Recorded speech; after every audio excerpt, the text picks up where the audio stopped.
ನಾಡೋಜ doctor Basavalinga ಪಟ್ಟತಿಯವರು ಇದೀಗ ಆಶೀರ್ವಚನವನ್ನು ದಯಪಾಲಿಸಿದ್ದಾರೆ. ಓಂ ಶ್ರೀ ಗುರು ಬಸವಲಿಂಗಾಯ ನಮಃ. ಧರ್ಮಗುರು ಬಸವ ತಂದೆಯ ಪಾದಕ್ಕೆ ವಂದಿಸಿ, ವೇದಿಕೆ ಮೇಲಿರುವ ಎಲ್ಲ ಪರಮ ಪೂಜ್ಯರಿಗೂ ಭಕ್ತಿಪೂರ್ವಕ ಪ್ರಣಾಮವನ್ನು ಅರ್ಪಿಸಿ,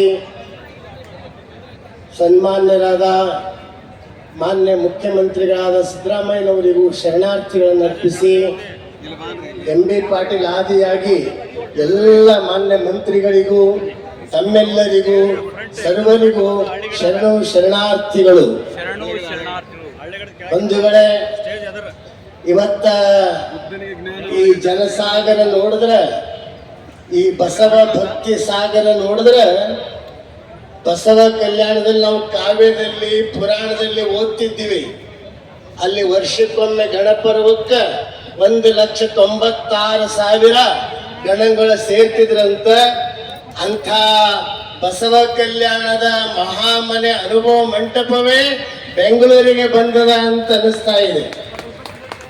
ಅಂಥ ಅಷ್ಟೇ ಅಲ್ಲ, 12ನೇ ಶತಮಾನ ತಿರುವ ಮುರುವ ಮಾಡಿದ್ರೆ 12ನೇ ಶತಮಾನ ಮತ್ತು 21ನೇ ಶತಮಾನ ಆಗಲಿದೆ ಅಂತ ತಿಳ್ಕೊಂಡು ಬಹಳ ಖುಷಿ ಅನಿಸ್ತಾ ಇದೆ, ಸಂತೋಷ ಅನಿಸ್ತಾ ಇದೆ. ಇವತ್ತ ಮಠಾಧಿಪತಿಗಳ ಒಕ್ಕೂಟದ ನಾವೆಲ್ಲ ಮಠ ಪೀಠ ಬಿಟ್ರೆ ಎಂಥ ಶಕ್ತಿ ಅದ ಇನ್ನೂ ಜನಮಾನಸದಲ್ಲಿ ಗುರುಗಳ ಬಗ್ಗೆ ಮಠಗಳ ಬಗ್ಗೆ ಭಕ್ತಿ ಗೌರವ ಇದೆ ಅನ್ನಲಿಕ್ಕೆ. ಇದಕ್ಕೆ ಸಾಕ್ಷಿ ಯಾರೂ ಬೇಕಾಗಿಲ್ಲ, ನೀವೇ ಇದಕ್ಕೆ ಸಾಕ್ಷಿಯಾಗಿರಿ, ನೀವೇ ಇದಕ್ಕೆ ಸಾಕ್ಷಿಯಾಗಿರಿ. ಇಲ್ಲಿ ಬಂದವರು ಬಸವ ಭಕ್ತಿಯಿಂದ ಬಂದಿರಿ, ಬಸವಣ್ಣನವರನ್ನ ನೋಡಿ ಬಂದಿದ್ದೀರಿ. ಅಂತ ಬಸವಣ್ಣನವರ ಮಠಾಧಿಪತಿಗಳ ಒಕ್ಕೂಟ ನಿಮಗೆಲ್ಲ ನೋಡಿದ್ರೆ ನಮ್ಗೆಲ್ಲ ಮಠಾಧಿಪತಿಗಳು ಅನಿಸ್ತಾ ಇದೆ, ಇನ್ನೊಂದು 1 ತಿಂಗಳು ಹಿಂಗೆ ಹೊರಡಬೇಕೇನಪ್ಪ ಅಂತ ಅನಿಸ್ತಾ ಇದೆ. ಅಷ್ಟು ಖುಷಿ ಆಗ್ತಾ ಇದೆ.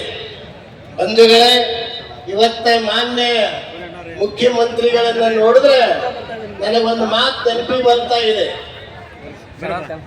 ನೀವೆಲ್ಲ ನೋಡಿರ್ಬೇಕು, ಈ ಹನುಮನ್ ದೇವರು ಹನುಮಾನ್ ಫೋಟೋ ಹಿಂಗೆ ಎದಿ ಸೀಳಿತಿರ್ತು.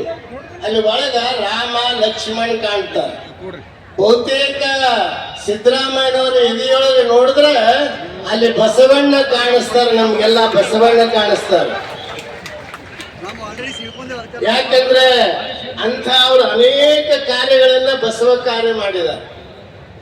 ಅನೇಕರು ಕೆಲವೊಂದು ಪ್ರಸ್ತಾಪ ಮಾಡಿದ್ದಾರೆ, ಅದನ್ನ ನಾನು ಮತ್ತೆ ಹೇಳಿಕ್ ಹೋಗೋದಿಲ್ಲ. ಅವರು ಪ್ರಮಾಣ ವಚನ ಸ್ವೀಕಾರ ಮಾಡೋ ದಿನ ಅದು ಕಾಕತಾಳ ನ್ಯಾಯ ಅಲ್ಲ, ಮುದ್ದಾಮಾಗಿ ಅವರು ಬಸವ ಜಯಂತಿ ದಿವಸನೇ ಪ್ರಮಾಣ ವಚನ ಸ್ವೀಕಾರ ಮಾಡಿದ್ದು ತಾವೆಲ್ಲ ನೋಡಿದಿರಿ. ಅಂತ ಬಸವ ಭಕ್ತಿ ಅವರಲ್ಲಿ ತುಂಬಿಕೊಂಡರು. ಅಷ್ಟೇ ಅಲ್ಲ, ಅವರು ಮೊನ್ನೆ ಈ ಚುನಾವಣೆಗಿಂತ ಮುಂಚೆ ಪ್ರಜಾಧ್ವನಿ ಅಂತ ಹೊರಟಿದ್ರು. ಆ ಪ್ರಜಾಧ್ವನಿ ಎಲ್ಲಿಂದ ಪ್ರಾರಂಭ ಮಾಡಿದ್ರು? ಅದು ಬೀದರ್ ಜಿಲ್ಲೆಯ ಬಸವ ಕಲ್ಯಾಣದ ಅನುಭವ ಮಂಟಪದಿಂದ ಪ್ರಾರಂಭ ಆಯ್ತದು. ಅನುಭವ ಮಂಟಪದಿಂದ ತಮಗ ನೆನಪ ಇದೆ. ಆ ದೃಷ್ಟಿಯಿಂದ ಅಲ್ಲಿ ಬಹುತೇಕ ಆ ಬಸವಣ್ಣನವರು ಅಲ್ಲಮ್ಮ ಪ್ರಭುದೇವರು ಅವ್ರಿಗೆ ಆಶೀರ್ವಾದ ಮಾಡೇ ಕಳಿಸ್ಯಾರ. ನೀವೇ ಮುಖ್ಯಮಂತ್ರಿ ಆಯ್ತ್ರಿ ಹೋಗ್ರಿ ಅಂತ ಹೇಳಿ ಆಶೀರ್ವಾದ ಮಾಡೇ ಕಳಿಸ್ಯಾರ ಅವ್ರಿಗೆ. ಬಂಧುಗಳೇ, ಅಂತ ಅಷ್ಟೇ ಅಲ್ಲ, ಈಗಾಗಲೇ ನಮ್ಮ ಜಾಮದಾರ್ ಸರ್ ಅವರು ಹೇಳಿದ್ರು, ಇಡೀ ಉತ್ತರದ ಮೀರಾಬಾಯಿ ಎಲ್ಲರಿಗೆ ಗೊತ್ತು, ದಕ್ಷಿಣದ ಭಾರತದ ಅಕ್ಕ ಮಹಾದೇವಿ ಯಾರಿಗೂ ಪರಿಚಯ ಇಲ್ಲ. ಅದಕ್ಕೆ ಇವರು ಮಹಿಳಾ ವಿಶ್ವವಿದ್ಯಾಲಯದ ಹೆಸರು ಅಕ್ಕ ಮಹಾದೇವಿ ಮಹಿಳಾ ವಿಶ್ವವಿದ್ಯಾಲಯ ಹೆಸರಿಟ್ಟು ಅವರು ಅಜರಾಮರ ಆಗಿದ ಅಕ್ಕ ಮಹಾದೇವಿಯ ಕೀರ್ತಿಗೆ ಭಾಜನರಾಗಿದ್ದಾರೆ. ಇನ್ನೊಂದು ಮಾತು ಹೇಳ್ತೀನಿ, ಏನಂದ್ರೆ ಇವತ್ತ ಬಂಗಾರದ ಅಕ್ಷರಗಳನ್ನ ಬರೆದಿಡಬೇಕು. ಇತಿಹಾಸದಾಗ ಬಂಗಾರದ ಅಕ್ಷರಗಳನ್ನ ಬರೆದಿಡಬೇಕು.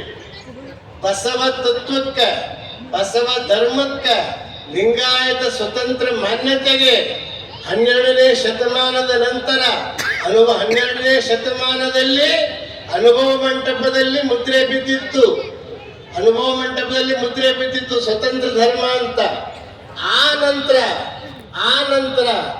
ಅದೇ ವಚನ ಸಂವಿಧಾನದ ಮೂಲಕ ಸರ್ಕಾರ ನಡೆಸುತ್ತಿರುವಂತ ಸಿದ್ದರಾಮಯ್ಯನವರು ಸರ್ಕಾರದ ಮುದ್ರೆಯನ್ನ ಇದು ಬಸವಣ್ಣನ ಧರ್ಮ, ಅದು ಸ್ವತಂತ್ರ ಧರ್ಮ ಅಂತ ಮಾನ್ಯತೆ ಮುದ್ರೆ ಒತ್ತಿದವರು ಸಿದ್ದರಾಮಯ್ಯನವರು. ಬಹುತೇಕ ಬಸವಣ್ಣನವರ ಚರಿತ್ರೆ ಎಲ್ಲಿಯವರೆಗೆ ಇರ್ತದೆ ಅಲ್ಲಿಯವರೆಗೆ ಸಿದ್ದರಾಮಯ್ಯನವರ ಹೆಸರು ಅಜರಾಮರವಾಗಿರ್ತದೆ. ಈಗಾಗಲೇ ಅದನ್ನ ನಾಗಮೋಹನ್ ದಾಸ್ ನೇತೃತ್ವದಲ್ಲಿ ಸಮಿತಿ ರಚಿಸಿ ಅದನ್ನ ಸ್ವತಂತ್ರ ಧರ್ಮದ ಮಾನ್ಯತೆಯನ್ನ ಮುದ್ರೆ ಒತ್ತಿ ಕೇಂದ್ರಕ್ಕೆ ಕಳಿಸಿದ್ದಾರೆ.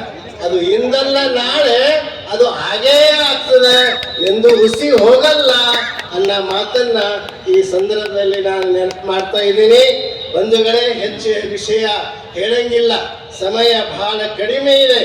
ಆ ದೃಷ್ಟಿಯಿಂದ ಒಂದು ಎಲ್ಲಕ್ಕೂ ಅವರು ಬಹುತೇಕ ಸಿದ್ದರಾಮಯ್ಯನವರು ಇವತ್ತ ಅನೇಕ ಕಾರ್ಯಗಳನ್ನು ಮಾಡಿದ್ದಾರೆ. ಬಸವ ಕಾರ್ಯಗಳನ್ನ ಒಂದಲ್ಲ,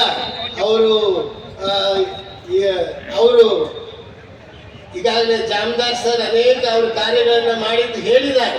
ನಾ ಮತ್ತೆ ಪುನರುಚ್ಚರಿಸುವುದಿಲ್ಲ. ಆದರೆ ಒಂದು ಮಾತನ್ನ ಹೇಳಿಕ್ಕೆ ಬಹಳ ಹೆಮ್ಮೆಯಿಂದ, ಬಹಳ ಖುಷಿಯಿಂದ ನಾನು ಇಷ್ಟಪಡ್ತಾ ಇದ್ದೀನಿ. ಏನಂದ್ರೆ, ಹೇಗೆ ನಿಜಲಿಂಗಪ್ಪನವರು ಕಳಂಕರಹಿತ ರಾಜಕಾರಣಿಗಳಾಗಿದ್ರು, ಅದೇ ರೀತಿಯಾಗಿ ನಮ್ಮ ಮಾನ್ಯ ಸಿದ್ದರಾಮಯ್ಯನವರವರು ಕಳಂಕರಹಿತ ರಾಜಕಾರಣಿಯಾಗಿದ್ದಾರೆ, ಪ್ರಾಮಾಣಿಕ ರಾಜಕಾರಣಿಯಾಗಿದ್ದಾರೆ ಅಂತ ನಾನು ಬಹಳ ಖುಷಿಯಿಂದ ಹೇಳಿಕ್ಕೆ ಇಚ್ಛಪಡ್ತಾ ಇದ್ದೀನಿ. ಈ ಸಂದರ್ಭದಲ್ಲಿ ನಾನು ಅವರು ಹೋದ ವರ್ಷ ಸಿದ್ದರಾಮಯ್ಯನವರಿಗೆ ನೆನಪಿರಬೇಕು, ಹೋದ ವರ್ಷ ಬಸವ ಕಲ್ಯಾಣದಲ್ಲಿ ಅವರಿಗೆ ಲಿಂಗಾಯತ ಮಠಾಧಿಪತಿಗಳ ಒಕ್ಕೂಟ ಹಾಗೂ ಅಖಿಲ ಭಾರತ ವೀರಶೈವ ಲಿಂಗಾಯತ ಮಹಾಸಭೆ ವತಿಯಿಂದ ಸನ್ಮಾನ ಸಮಾರಂಭ ಇತ್ತು. ಆ ಸನ್ಮಾನ ಸಮಾರಂಭದಲ್ಲಿ ತಾವು ಹೇಳಿದಿರಿ, ನಾನು ಅನುಭವ ಮಂಟಪದಲ್ಲಿ ಅದು ಸ್ಥಾವರ ಕಟ್ಟಡ ಆಗ್ತದೆ, ಅದು ಅಂತಾರಾಷ್ಟ್ರೀಯ ಜನ ಎಲ್ಲ ಬಂದಲ್ಲಿ ನೋಡ್ತಾರೆ, ದೇಶ ವಿದೇಶಗಳಿಂದ ಜನ ಬರ್ತಾರೆ, ದೂರಿಲ್ಲ. ಆ ಅನುಭವ ಮಂಟಪ ಈಗಾಗಲೇ ಬರ್ತಾ ಇದ್ದಾರೆ, ಮುಂದೆ ಬೃಹತ್ ಪ್ರಮಾಣದಲ್ಲಿ ಬರ್ತಾರೆ. ಆ ಬೃಹತ್ ಪ್ರಮಾಣದಲ್ಲಿ ಬಂದಾಗ ಅಲ್ಲಿ ವಚನಗಳ ಅಧ್ಯಯನ ಮಾಡಲಿಕ್ಕೆ ಅನುಭವ ಮಂಟಪ ಅದು ಸ್ಥಾವರ, ಅದಕ್ಕೆ ಜಂಗಮತ್ವ ಪಡಿಬೇಕಾದ್ರೆ ಅಲ್ಲಿ ವಚನ ವಿಶ್ವವಿದ್ಯಾಲಯ ಆಗಬೇಕು ಅಂತ ನಾನು ಬೇಡಿಕೆ ಇಟ್ಟಿದ್ದೆ ತಮ್ಮ.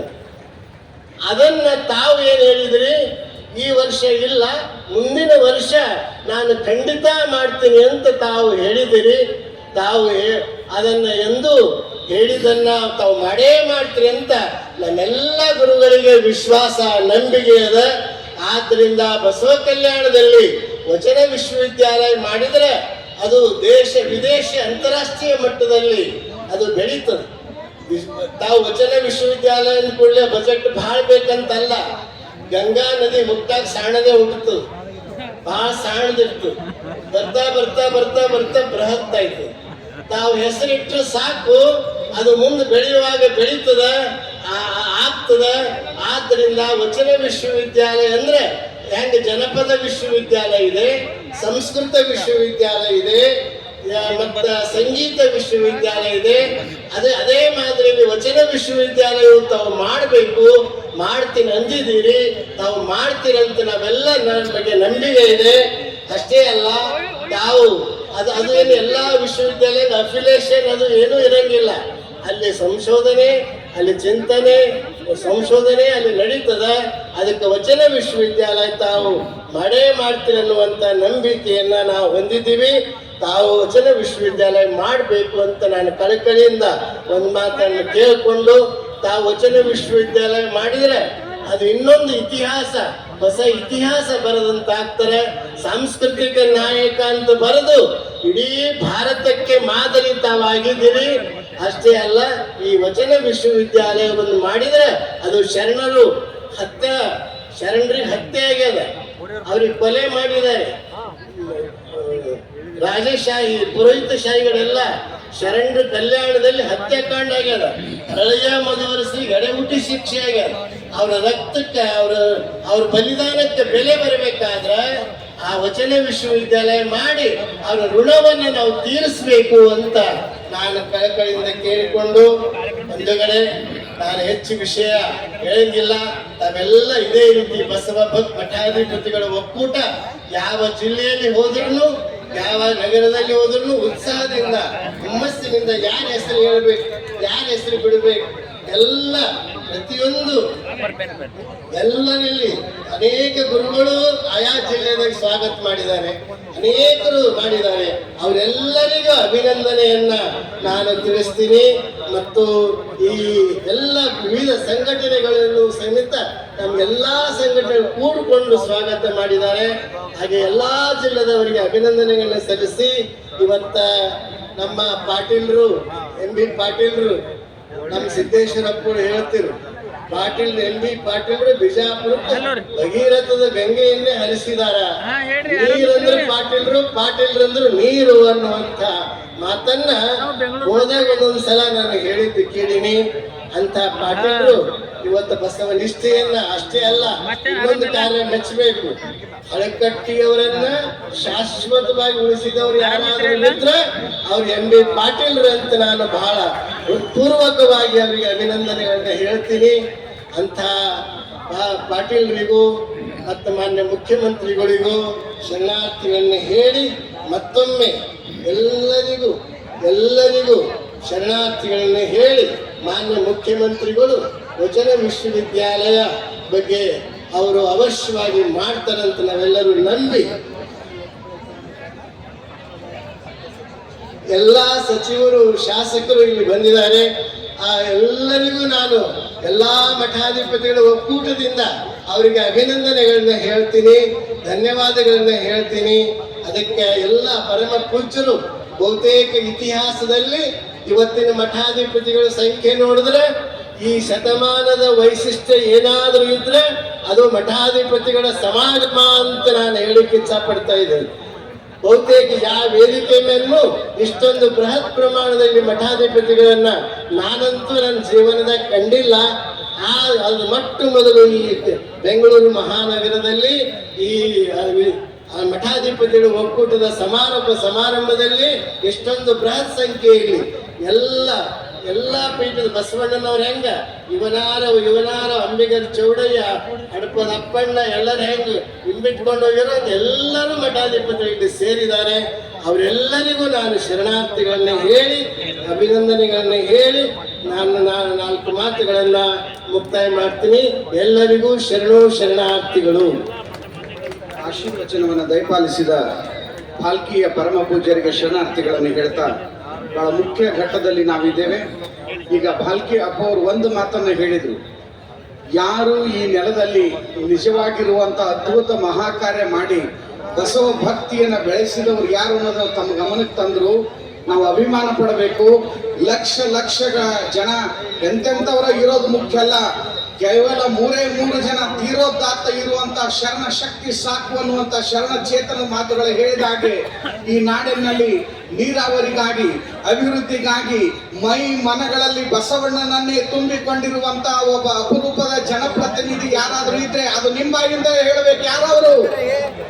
ಯಾರವರು ನಿಜವಾಗಲೂ ಡಾಕ್ಟರ್ MB ಪಾಟೀಲ್ ಅವರು ನಮ್ಮ ನಿಜವಾಗಲೂ ದೊಡ್ಡ ಶಕ್ತಿಯಾಗಿ ಲಿಂಗಾಯತ ಕ್ರಾಂತಿಗೆ ಜೋರು ಚಪ್ಪಾಳೆ ತಟ್ಟೋದ್ರ ಮೂಲಕ ಸ್ವಾಗತಿಸೋಣ. ಇಂಥ ಅನೇಕ ಯೋಜನೆಗಳಿಗೆ, ಸೇವೆಗಳಿಗೆ ನಮಗೆ ಧೀಶಕ್ತಿಯಾಗಿ ನಿಂತಿದ್ದಾರೆ ಮಠಾಧಿಪತಿಗಳಿಗೆ ಹಾಗೂ ಸಮಾಜಮುಖಿ ಕೈಕರ್ಯಗಳಿಗೆ.